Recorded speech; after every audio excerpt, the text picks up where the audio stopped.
नमस्ते दोस्त, मैं रामानंद पंडित स्टडी पॉइंट में आपका स्वागत करता हूं। और आज हम लोग देखेंगे फिजिक्स से संबंधित एमसीक्यू पार्ट 3 देखेंगे। इसके पहले हमने पार्ट 1 और पार्ट 2 बना चुका हूं। अगर आप नहीं देखें तो आप डिस्क्रिप्शन बॉक्स में जाइए, वहां पे आपको लिंक मिल जाएगा। और शुरू करते हैं, आज पार्ट 3 का है इस वीडियो। इसका पहला क्वेश्चन शुरू करते हैं। क्वेश्चन नंबर 101 इसमें पूछ रहा है, माध्यम में तापमान की वृद्धि के साथ प्रकाश की गति पे क्या प्रभाव पड़ता है। तो जब माध्यम में टेम्परेचर जो है, टेम्परेचर अगर इंक्रीज करेगा, वृद्धि करेगा, तो प्रकाश की गति जो है बढ़ेगा, प्रकाश की गति बढ़ेगी। अगर टेम्परेचर कमी होगा तो प्रकाश की गति जो है घटेगी। जब माध्यम में तापमान की वृद्धि के साथ प्रकाश की गति बढ़ती है, वहीं घटने पर घटती है। क्वेश्चन नंबर 102 में है, प्रकाश की गति कितना होता है। तो 3 × 10⁸ मीटर पर सेकेंड। और प्रकाश की गति मैक्सिमम जो है निर्वात में होती है, कितना, तो 3 × 10⁸ मीटर पर सेकेंड। अगर इससे संबंधित क्वेश्चन पे डिस्कस करें तो प्रकाश की चाल सर्वप्रथम किसने मापा था। तो एक रोमर वैज्ञानिक थे, रोमर। प्रकाश की चाल को सर्वप्रथम रोमर ने मापा था। और सूर्य के प्रकाश पृथ्वी तक पहुंचने में कितना समय लगता है। तो 8 मिनट 19 सेकेंड लगता है, 8 मिनट 19 सेकेंड। वहीं सूर्य के प्रकाश चंद्रमा से टकराने के बाद पृथ्वी पे पहुंचने में कितना समय लगता है। तो 1.28 सेकेंड, यानी 1.3 सेकेंड कह सकते हैं।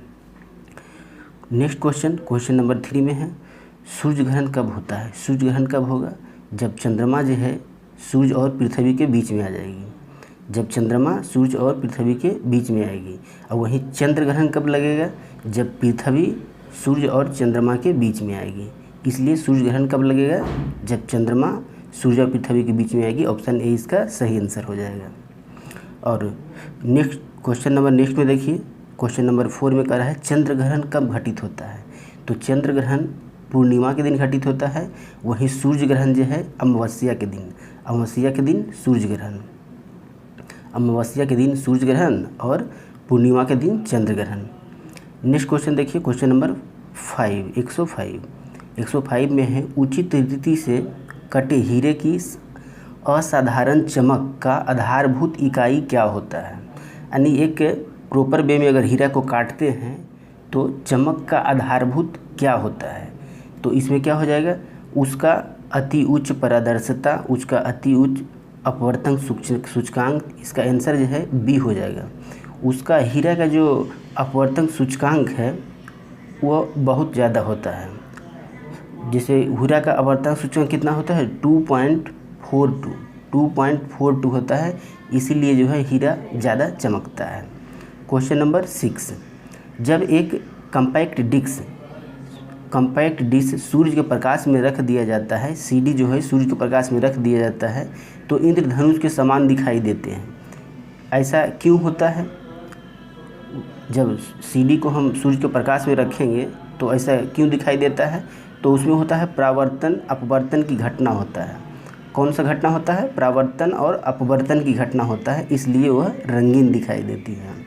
नेक्स्ट क्वेश्चन नंबर 7, किस गुणधर्म के कारण पानी से भरे बर्तन में डुबाई गई छड़ मुड़ी हुई प्रतीत होती है। आप कोई बाल्टी में अगर रड डाल रहे हैं तो पानी के ऊपर का भाग ठीक दिखेगा, लेकिन पानी के नीचे का भाग जो है छड़ मुड़ा हुआ प्रतीत होता है। तो वह जो है ऐसा क्यों प्रतीत होता है, किस लिए प्रतीत होता है। तो अपवर्तन के कारण मुड़ी हुई प्रतीत होती है। या अगर सिक्का अगर पानी में आप डाल देते हैं बाल्टी में, तो वह अपने वास्तविक तल से उठा हुआ प्रतीत होता है। तो ऐसा किस लिए होता है, अपवर्तन के कारण होता है। नेक्स्ट क्वेश्चन नंबर 108, एक समतल दर्पण पर आपतित किरण 60 डिग्री का कोण बनाती है, तो प्रवर्तन कोण होगा। आपतन कोण 60 डिग्री है तो प्रवर्तन कोण कितना होगा। इसको देखिए, एक ग्राफ के जरिए समझिए। अगर यह एक मिरर है, यह अभिलंब है। अगर यह आपतन किरण है और यह प्रवर्तन किरण है, यहाँ जो कोण एंगल बनता है आई बनता है, आई से डिनोट करते हैं। और यहाँ जो बनता है आर से डिनोट करते हैं। और यह जो है अभिलंब है। तो आपतन कोण प्रवर्तन कोण के बराबर होता है, यानी कोण आई इक्वल टू कोण आर होता है। तो यहाँ हम कह सकते हैं कि आपतन कोण कितना है, आपतन कोण 60 डिग्री है, तो प्रवर्तन कोण कितना होगा, प्रवर्तन कोण भी 60 डिग्री हो जाएगा। 108 का बी सही हो जाएगा। नेक्स्ट क्वेश्चन, अगर प्रकाश का आपतन कोण 90 डिग्री है, आपतन कोण 90 डिग्री है, प्रवर्तन के बाद का कोण 30 डिग्री है, तो माध्यम का अपवर्तनांक सूचकांक क्या होगा। आप जानते हैं म्यू बराबर साइन आई इंटू बटा साइन आर होता है। तो यहाँ 90/30 करेंगे, कितना निकलेगा, 3 बार में कट जाएगा, इसलिए इसका आंसर हो जाएगा 3। इसका अपवर्तनांक सूचकांक कितना होगा, 3 हो जाएगा। नेक्स्ट क्वेश्चन 110 में, यदि किसी दर्पण को थीटा से घुमाया जाए तो प्रवर्तित किरण का घूर्णन क्या होगा। जब हम थीटा से घुमाएंगे तो वह टू थीटा रोटेट करेगा, यानी 2 थीटा हो जाएगा। नेक्स्ट क्वेश्चन, पूर्ण आंतरिक प्रवर्तन होता है जब प्रकाश जाता है। पूर्ण आंतरिक प्रवर्तन कब होगा। पूर्ण आंतरिक प्रवर्तन होने के लिए 2 कंडीशन होता है। पहले बताते हैं पूर्ण आंतरिक प्रवर्तन कैसे होता है। आप ये अभिलंब ले लीजिए और ये आप रेफरेंस ले लीजिए। अब यहाँ से जो आएगा रे आएगा, यहाँ ना जा कर के इधर चला जाएगा। कब जाएगा, जब ऊपर का सघन माध्यम हो, यानी ई ले लिए सघन माध्यम का मतलब डेंसर, जिसका डेंसिटी इसके नीचे की तुलना में थोड़ा सा ज़्यादा हो, यह सघन हो गया। नीचे वाला माध्यम विरल ले लीजिए, नीचे वाला माध्यम विरल, यानी उसका डेंसिटी सघन उसके रिस्पेक्ट में कम हो। तो अब पूर्ण आंतरिक प्रवर्तन का एक कंडीशन पहला तो यही है कि प्रकाश जो है सघन माध्यम से विरल माध्यम में होना चाहिए। अगर विरल से सघन हो रहा है तो कभी भी टोटल इंटरनल रिफ्लेक्शन नहीं होगा, यानी पूर्ण आंतरिक प्रवर्तन नहीं होगा। और दूसरा कंडीशन क्या है, पूर्ण आंतरिक प्रवर्तन के लिए आपतन कोण क्रांतिक कोण से बड़ा होना चाहिए। अब क्रांतिक कोण क्या है, देखिए जो यहाँ अभिलंब से जो एंगल बन रहा है आपतन किरण, और यहाँ जो एंगल इसका बन रहा है प्रवर्तन किरण आर बन रहा है, तो जब हम आई को बढ़ाते जाएंगे, आपतित किरण को बढ़ाते जाएंगे, एंगल आपतन कोण को धीरे धीरे इतना बढ़ाएंगे कि मेरा प्रवर्तित कोण जो हो जाएगा 90 डिग्री हो जाएगा। उस मैक्सिमम आपतन कोण के वैल्यू को कहा जाता है क्रांतिक कोण कहा जाता है। और क्रांतिक कोण से अगर 1 डिग्री भी ज़्यादा हम आपतन किरण का कोण बढ़ाएंगे तो वहाँ पे फिर टोटल इंटरनल रिफ्लेक्शन होना स्टार्ट हो जाएगा। इसलिए कहा जाता है अपवर्तन कोण का मैक्सिमम वैल्यू कितना हो सकता है, 90 से ज़्यादा नहीं हो सकता है। तो इस क्वेश्चन में क्या पूछा था, पूर्ण आंतरिक प्रवर्तन होता है जब प्रकाश जाता है क्या, सघन माध्यम से विरल माध्यम होना जरूरी है। अब देखिए सघन माध्यम विरल माध्यम कौन है। अगर ऑप्शन ए की बात करें हीरा और कांच, हीरा कांच में किसका डेंसिटी ज़्यादा होगा, हीरा का होगा, और यह सघन माध्यम से विरल माध्यम में जा रहा है, इसलिए ये सही हो जाएगा। जल से कांच, देखिए जल से कांच नहीं, क्योंकि जल जो है कांच के तुलना में विरल हो जाएगा, इसलिए ये भी सेटिस्फाइड नहीं होगा। वायु से जल, वायु यहाँ विरल है, ये सघन है, तो विरल से सघन नहीं, सघन से विरल ओनली होगा, इसलिए ए ऑप्शन जो है सही हो जाएगा। पूर्ण आंतरिक प्रवर्तन के लिए सघन से विरल में होना जरूरी है। क्वेश्चन नंबर 12 में कह रहा है मृग तृष्णा का उदाहरण क्या है। मृग तृष्णा का उदाहरण क्या है, तो मृग तृष्णा कब बनता है, पूर्ण, उसको क्या कहते हैं, पूर्ण आंतरिक प्रवर्तन जब होता है। जैसे आप रेगिस्तान में चले जाइए, रेगिस्तान में दूर में आपको दिखेगा वहाँ पे पानी है और वहाँ पे इमेज भी बनता है। अगर वहाँ आप नज़दीक चले जाइएगा तो वहाँ कुछ नहीं रहेगा। गर्मी के दिनों में रोड पे भी देखते होंगे कि ऐसा घटना होता है, रोड के आगे लगेगा पानी है लेकिन वहाँ पहुँचने पर कुछ नहीं रहता है। तो यह जो घटना है ना टोटल इंटरनल रिफ्लेक्शन के कारण ही होता है, इसलिए इसका आंसर बी हो जाएगा। क्वेश्चन नंबर 113, पेट अथवा शरीर के अन्य भाग, पेट अथवा शरीर के अन्य आंतरिक भागों के निरीक्षण के लिए प्रयुक्त इंडोस्कोपिक किस पे काम करता है। जो शरीर के अंदर में जैसे लीवर में कुछ प्रॉब्लम हो गया तो उसको देखने के लिए इंडोस्कोप जो काम यूज करते हैं, एक पाइप होता है ऑप्टिकल फाइबर का, वो डाला जाता है। तो वह जो है किस सिद्धांत पे काम करता है, तो वह पूर्ण आंतरिक प्रवर्तन के सिद्धांत पे काम करता है, टोटल इंटरनल रिफ्लेक्शन पूछता है। क्वेश्चन नंबर 114, इंद्रधनुष का कारण क्या है। तो इंद्रधनुष कैसे बनता है? परावर्तन भी होता है और अपवर्तन भी होता है, दोनों होता है। 114 का क्या हो जाएगा? 114 का डी हो जाएगा। क्वेश्चन नंबर 115, आकाश का रंग नीला प्रतीत होता है।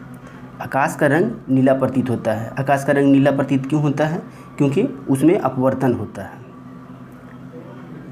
115 का सी हो जाएगा, प्रकाश का प्रकीर्णन के कारण। आकाश का रंग नीला क्यों दिखता है? तो प्रकाश के प्रकीर्णन के कारण, प्रकाश के प्रकीर्णन के कारण ही आकाश नीला प्रतीत होता है, या सूर्योदय के समय या सूर्यास्त के समय आसमान जो है लाल दिखता है, ऐसा भी घटना होता है। नेक्स्ट क्वेश्चन देखिए, क्वेश्चन नंबर 116 में कह रहा है वायुमंडल में प्रकाश के विसरण डिफ्यूजन का क्या कारण है? तो वायुमंडल में प्रकाश का बिखराव जो होता है उसका मेन कारण है धूल कण। वायुमंडल में धूल कण की मौजूदगी, अगर धूल कण नहीं रहेगा तो प्रकाश जो है रिफ्लेक्ट नहीं करेगा, इधर उधर उसका बिखराव नहीं होगा। तो बिखराव होने का मेन कारण है वायुमंडल में उपस्थित धूल कण, इसका सही आंसर हो जाएगा। क्वेश्चन नंबर 17, खतरे को संकेत के लिए लाल प्रकाश का प्रयोग किया जाता है, क्यों? जहाँ सिग्नल वगैरह होता है वहाँ हम लोग रेड या ग्रीन का प्रयोग करते हैं। आखिर रेड का प्रयोग क्यों करते हैं? रेड का प्रयोग इसलिए करते हैं कि उसका जो है पहला तो तरंगदैर्घ्य ज़्यादा होता है और इसका प्रकीर्णन सबसे कम होता है। प्रकीर्णन कहने का मतलब इसका रंग का बिखराव कम होता है, इसलिए प्रयोग किया जाता है। नेक्स्ट क्वेश्चन 118, समुद्र नीला प्रतीत होता है। समुद्र नीला क्यों परिवर्तित होता है? प्रकाश के अपवर्तन तथा जल के कणों द्वारा प्रकाश का प्रकीर्णन के कारण। 118 का बी सही हो जाएगा। क्वेश्चन नंबर 119 में है अस्त होते समय सूर्य जो है कैसा दिखाई देता है? लाल दिखाई देती है। किसके कारण? जब अस्त होता है, सूर्य अस्त या सूर्योदय, उस समय जो है लाल दिखाई देता है। क्यों दिखाई देता है? तो इसका आंसर हो जाएगा प्रकीर्णन के कारण। प्रकीर्णन के कारण सूर्यास्त या सूर्योदय के समय लाल दिखाई देती है। क्वेश्चन नंबर 120, साबुन के पतले झाग में चमकदार रंगों का बनना किस परिघटना का परिणाम है? साबुन के पतले झाग जब होता है तो उसमें चमकदार रंगों का बनना किसका परिणाम है? तो इसका हो जाएगा बहुलित परावर्तन और व्यतिकरण। इसमें व्यतिकरण भी होता है और परावर्तन भी होता है, दोनों होता है, इसलिए रंगीन दिखाई देता है। क्वेश्चन नंबर 121 में है मोटर में पश्च दृश्य के लिए दर्पण प्रयुक्त किया जाता है। यानी मोटर में पीछे देखने के लिए, ड्राइवर पीछे देखने के लिए कौन सा दर्पण का प्रयोग करता है? तो वह कौन सा दर्पण होता है? तो इसका हो जाएगा उत्तल दर्पण। उत्तल दर्पण का प्रयोग करता है, पीछे जो लगा हुआ होता है ड्राइवर के पास देखने के लिए, वह उत्तल दर्पण होता है। नेक्स्ट क्वेश्चन, दाढ़ी बनाने के लिए काम में लाते हैं। दाढ़ी बनाने के लिए क्या काम में लाते हैं? कौन सा दर्पण? तो वह जो होता है अवतल दर्पण होता है। अवतल दर्पण का प्रयोग किया जाता है। नेक्स्ट क्वेश्चन 123, मानव आँख की रेटिना पर कैसा प्रतिबिंब बनता है? तो मानव आँख की रेटिना पर कैसा प्रतिबिंब बनता है? वास्तविक बनता है और उल्टा बनता है। वास्तविक बनता है और उल्टा बनता है। नेक्स्ट क्वेश्चन 124, 1.5 मीटर लंबे व्यक्ति को अपना संपूर्ण प्रतिबिंब देखने के लिए आवश्यक दर्पण की न्यूनतम लंबाई, अगर आप पूरा पिक्चर अपना देखना चाहते हैं तो उसमें दर्पण का लंबाई कितना होना चाहिए? तो कम से कम उसका आधा होना चाहिए। यानी 1.5 मीटर का व्यक्ति है तो उसको 0.75 मीटर का दर्पण होना जरूरी है। क्वेश्चन नंबर 125, जब कोई वस्तु दो समानांतर समतल दर्पणों के बीच रखी जाती है तो बनना प्रतिबिंबों की संख्या कितना होता है? यहाँ जब दो दर्पण को समानांतर, एक दर्पण जैसे यहाँ हम रख दिए और एक दर्पण इसी के पैरेलल में यहाँ रख दिए, और जब एक वस्तु हम बीच में रखेंगे तो इसमें कितना प्रतिबिंब बनेगा? उसका प्रतिबिंबों की संख्या अनंत हो जाएगा, अनंत हो जाएगा। इसलिए इसका आंसर जो है डी हो जाएगा। आंसर डी हो जाएगा, अनंत हो जाएगा। लेकिन जब इसमें क्वेश्चन अगर पूछता उस दो दर्पणों का 40 डिग्री एंगल पे रखा जाता है या चाहे 60 डिग्री एंगल पे रखा जाता है तो उसमें क्या करना है? 360 अब बटा थीटा कर देना है। थीटा का वैल्यू जितना दे यहाँ पुट कर देना है। अगर वैल्यू विषम संख्या आया तो वही आंसर हो जाएगा, लेकिन अगर वैल्यू सम संख्या आया तो वहाँ पे एक घटा के आंसर करना है। नेक्स्ट क्वेश्चन 126 में है, पानी में हवा का बुलबुला कैसा काम करता है। तो पानी में हवा का बुलबुला जो है अवतल लेंस के भांति काम करता है, लेकिन यहाँ पूछता कैसा दिखता है, तो दिखेगा उत्तल लेंस के भांति, लेकिन काम करेगा अवतल लेंस के भांति। क्वेश्चन 127, धूप का जो चश्मा होता है उसमें क्षमता होता है कितना, तो उसमें 0 डायोप्टर। धूप वाला चश्मा में पावर नहीं होता है, अतः उसमें 0 डायोप्टर का पावर होता है, कोई भी पावर नहीं होता है। क्वेश्चन 108 यदि एक ऐनक का लेंस का पावर 2 डायोप्टर हो तो इसके फोकस दूरी क्या होगा। फोकस दूरी बराबर क्या होता है, डायोप्टर बराबर आप पढ़े होंगे 1/f होता है, 1/f। यहाँ फोकस दूरी मीटर में होता है, यही सबसे बड़ी ध्यान रखने वाली बात है। फोकस दूरी किस में होता है, मीटर में होता है। तो हमसे फोकस दूरी मांगा है, तो फोकस दूरी बराबर क्या हो जाएगा, 1/d हो जाएगा। d बराबर कितना दिया है, 2 डायोप्टर, तो 1/2 हो जाएगा। तो चूँकि मीटर में आ गया तो मीटर में अब सेंटीमीटर में लाने के लिए 100 से गुना करेंगे और 2 से काट जाएगा, यानी 50 हो जाएगा। तो इसका सही आंसर क्या हो जाएगा, 50 हो जाएगा, यानी 50 सेंटीमीटर। नेक्स्ट क्वेश्चन 129, किसी अपारदर्शी वस्तु का रंग उस रंग के कारण होता है जिसे वह प्रवर्तित करता है। कोई वस्तु का रंग निर्धारण कब होता है, कहते हैं हम इसको, ये ब्लैक रंग है, इसका मतलब है कि वो ब्लैक रंग को प्रवर्तित कर रहा है। तो इसलिए इसका आंसर जो है बी हो जाएगा। कोई भी वस्तु जिस रंग को दिखता है समझिए वह रंग जो है वह वस्तु प्रवर्तित कर रही है और जो कि हमारे आँखों तक पहुँच रही है। नेक्स्ट क्वेश्चन नंबर 130, लाल कांच को अधिक ताप पर गर्म करने पर कैसा दिखाई देगा। जब लाल कांच को आप ज़्यादा टेम्परेचर पर गर्म कीजिएगा तो वह हरा प्रतीत होगा, हरा दिखेगा। नेक्स्ट क्वेश्चन 131, प्रकाश का रंग निश्चित किया जाता है। प्रकाश का रंग किसके द्वारा निश्चित किया जाता है, तो तरंगदैर्घ्य के द्वारा। प्रकाश का रंग जो है तरंगदैर्घ्य के द्वारा निश्चित किया जाता है। नेक्स्ट क्वेश्चन 132, 3 रंग मूल रंग हैं। मूल रंग कौन कौन रंग कहलाते हैं, तो हरा, नीला और लाल। हरा, नीला, लाल कहाँ है, ऑप्शन बी में। ऑप्शन बी जो है मूल रंग है, यानी इसको प्राथमिक रंग भी कहा जाता है। प्राथमिक रंग कौन कौन होते हैं, तो नीला, हरा और लाल। नेक्स्ट क्वेश्चन 133, सबसे कम तरंगदैर्घ्य वाला प्रकाश होता है। सबसे कम तरंगदैर्घ्य वाला प्रकाश कौन होता है, बैगनी। वही सबसे ज़्यादा तरंगदैर्घ्य वाला प्रकाश कौन होता है, लाल। इसलिए हम लोग लाल को सिग्नल के में भी यूज करते हैं। लाल में जो प्रकीर्णन है सबसे कम होता है, वही बैगनी में प्रकीर्णन सबसे ज़्यादा होता है।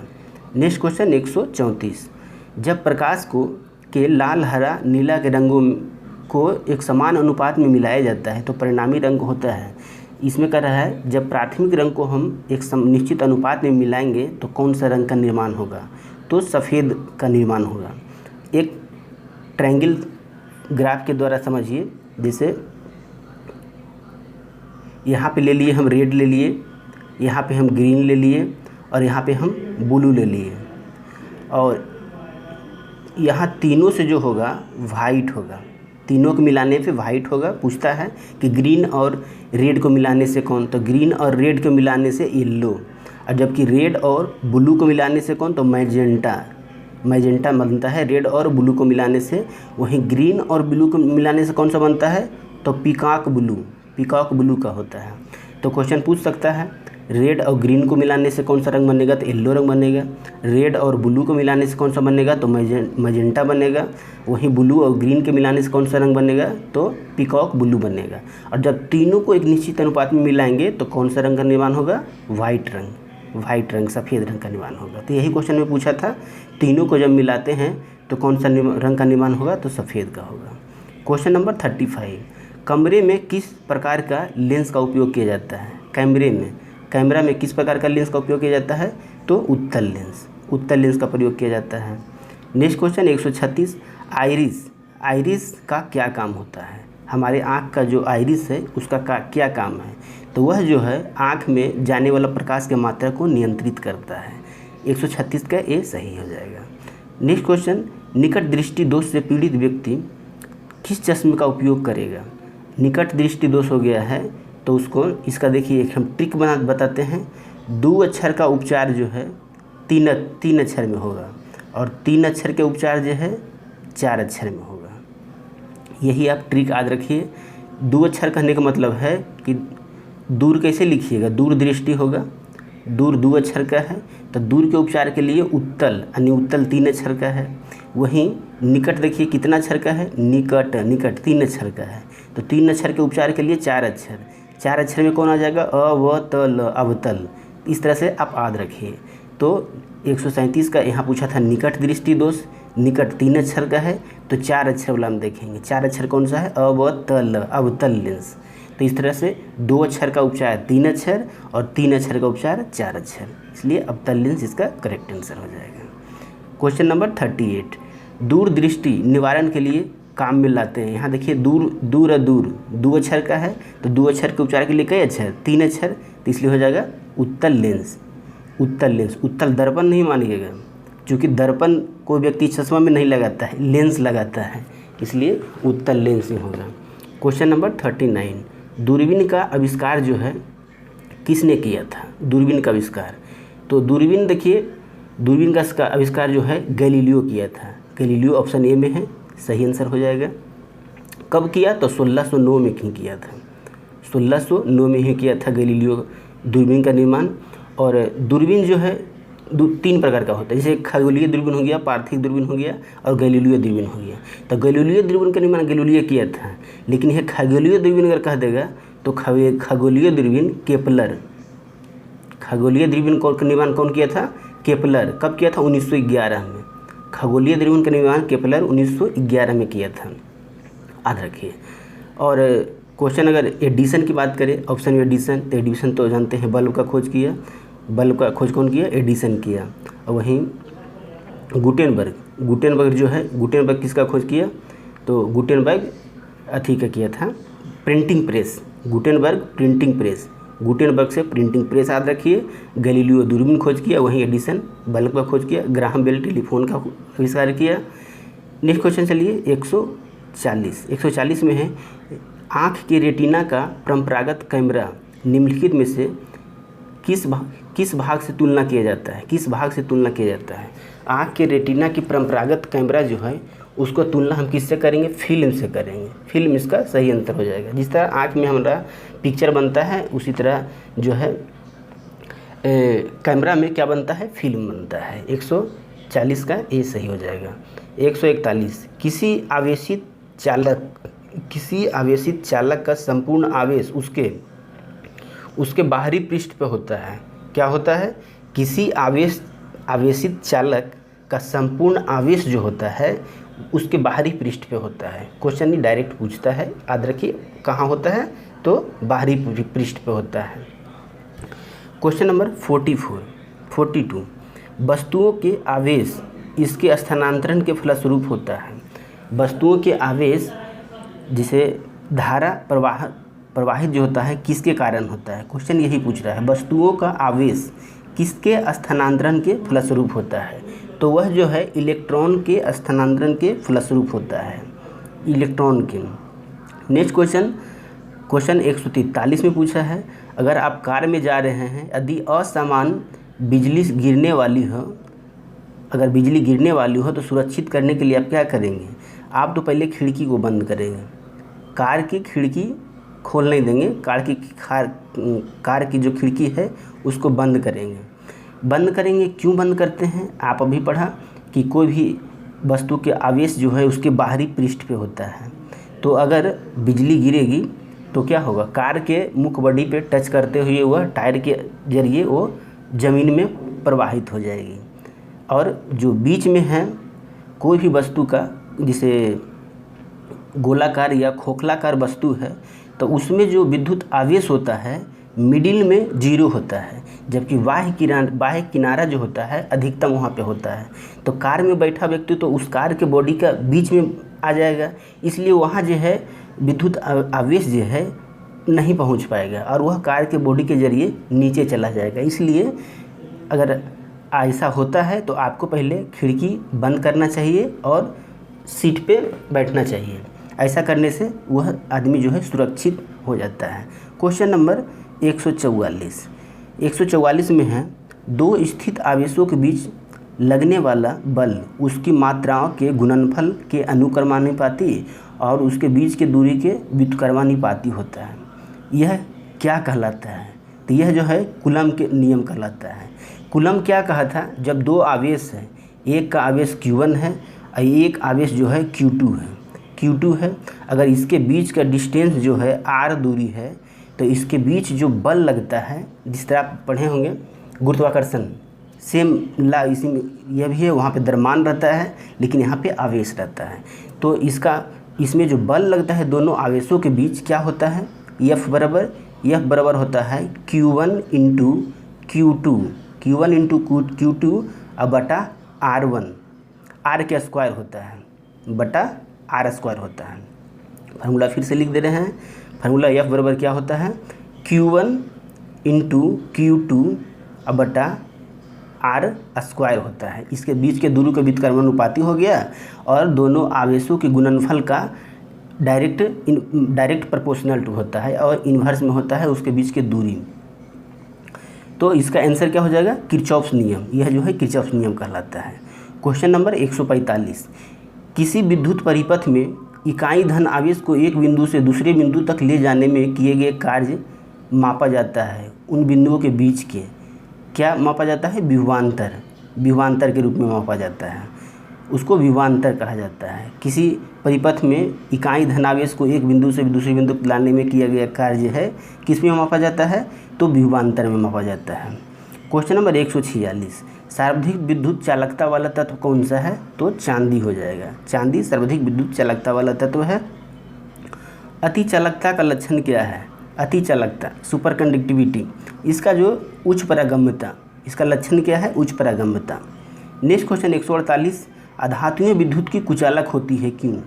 अधातु विद्युत का कुचालक क्यों होता है? क्योंकि उसमें मुक्त इलेक्ट्रॉन नहीं होता है। क्या आंसर हो जाएगा? उसमें मुक्त इलेक्ट्रॉन नहीं होता है। एक होता है कुचालक, एक होता है सुचालक। जब देखिए कोई कुचालक से अगर हम धारा प्रवाहित करेंगे, इधर से धारा हम दे दिए और इधर हम धारा लेना चाहेंगे, तो इसके अंदर जो है मुक्त इलेक्ट्रॉन नहीं होता है, इसलिए इलेक्ट्रॉन इस साइड से इस साइड हमको नहीं जा पाएगा। उसमें धारा प्रवाहित होने के लिए उस वस्तु में मुक्त इलेक्ट्रॉन होना ज़रूरी है, जो कि कुचालक में नहीं होता है। यही अगर यहाँ पे कंडक्टर ले लेते हैं, कोई कंडक्टर, तो कंडक्टर में उसमें मुक्त इलेक्ट्रॉन होता है और उसमें हम धारा एक छोर से अगर प्रवाहित करते हैं तो दूसरे छोर में आसानी से पहुँच जाता है कि उसमें से मुक्त इलेक्ट्रॉन रहता है, इसको धारा को वहाँ पे ट्रांसफ़र करता है। यही अगर एक अर्धचालक होता है, अर्धचालक में उतना इलेक्ट्रॉन नहीं होता है जितना कंडक्टर में होता है, नहीं चालक में होता है, उसमें होता है लेकिन कम होता है, इसलिए वह अर्धचालक कहा जाता है। और जब उसमें अर्धचालक में टेम्परेचर बढ़ा देते हैं तो उसमें भी इलेक्ट्रॉन जो है जनरेट होता है और इलेक्ट्रॉन के संख्या जो है बढ़ जाती है, इसलिए कहा जाता है जब अर्धचालक में टेम्परेचर बढ़ाया जाता है तो प्रतिरोध कम जाता है और धारा जो है ज़्यादा प्रवाहित होता है। तो क्वेश्चन 148 में पूछा था, अधातु विद्युत के कुचालक होती है क्यों? क्योंकि उसमें मुक्त इलेक्ट्रॉन नहीं रहता है, जिसके कारण धारा प्रवाहित नहीं होती है। क्वेश्चन नंबर 149, तांबा मुख्य रूप से विद्युत चलाने के लिए उपयोग, तांबा मुख्य रूप से, एक मिनट, क्वेश्चन नंबर 149 में कह रहा है तांबा मुख्य रूप से विद्युत चालन के लिए प्रयोग किया जाता है। क्योंकि तांबा क्यों प्रयोग किया जाता है? इसका गलनांक अधिक होता है, या सस्ता होता है, या बहुत टिकाऊ होता है, इसके प्रतिरोध निम्न होते हैं। क्वेश्चन नंबर डी जो है सही हो जाएगा। मेन प्रतिरोध पे निर्भर करता है। आप अगर कोई सस्ता सामान ही खरीद लिए, अगर उसमें प्रतिरोध उच्च है तो ख़रीदने से क्या फ़ायदा? आप उसमें करंट देंगे, आप करंट देंगे 2 एम्पियर, आपको मिलेगा 1 एम्पियर, तो लॉस नहीं होगा। इसलिए किसी भी विद्युत चालन के लिए कौन सा तार का प्रयोग किया जाए? तांबा का तार प्रयोग किया जाए कि एल्युमिनियम का, कि और दूसरा लोहा का प्रयोग किया जाए, उस पर निर्भर करता है प्रतिरोध कि किसमें निम्न प्रतिरोध होगा। तो प्रतिरोध जो निम्न होता है किस में होता है? तांबा में होता है, तांबा में निम्न प्रतिरोध होता है। वही अगर चांदी लीजिएगा तो चांदी और बढ़िया है। अगर ऑप्शन में चांदी देता तो चांदी 1 नंबर भी मारते, क्योंकि विद्युत का चालकता सबसे अधिक चांदी में होता है, लेकिन चांदी महंगा होने के कारण उसको हम उपयोग नहीं कर सकते हैं, इसलिए तांबा इसका, उसके बाद तांबा का नंबर ही आता है। तांबा जो है उसमें प्रतिरोध निम्न होता है। क्वेश्चन नंबर 150, आपस में जुड़ी दो आवेशित वस्तु के बीच विद्युत धारा नहीं बहती है, अद्वितीय होते हैं। आपस में जुड़ी दो आवेशित वस्तुओं के बीच विद्युत धारा नहीं बहती है, अद्वितीय होते हैं। तो क्या, जब में देखिए 151 में क्वेश्चन कर रहा है, प्रवर्ती धारा यानी एसी धारा को दृष्ट धारा यानी डीसी में परिवर्तित करने के लिए कौन सा युक्त, उस युक्ति को क्या कहा जाता है? तो किस युक्ति के जरिए एसी को हम लोग डीसी में कन्वर्ट करते हैं? तो वह है रेक्टिफायर। रेक्टिफायर के जरिए हम लोग एसी से डीसी में ट्रांसफ़र करते हैं। वहीं ट्रांसफार्मर का काम क्या है? ट्रांसफार्मर केवल और केवल एसी परिपथ में ही काम करती है। इसका काम है वोल्टेज को घटाना या बढ़ाना, यानी एसी में हम ट्रांसफार्मर को जोड़ सकते हैं और वोल्टेज घटाने या बढ़ाने के लिए। वहीं इन्वर्टर का क्या काम है? इन्वर्टर जो है, इन्वर्टर डीसी को एसी में बदलता है, एकदम रेक्टिफायर का उल्टा होता है। इन्वर्टर क्या होता है? डीसी को एसी में बदलता है।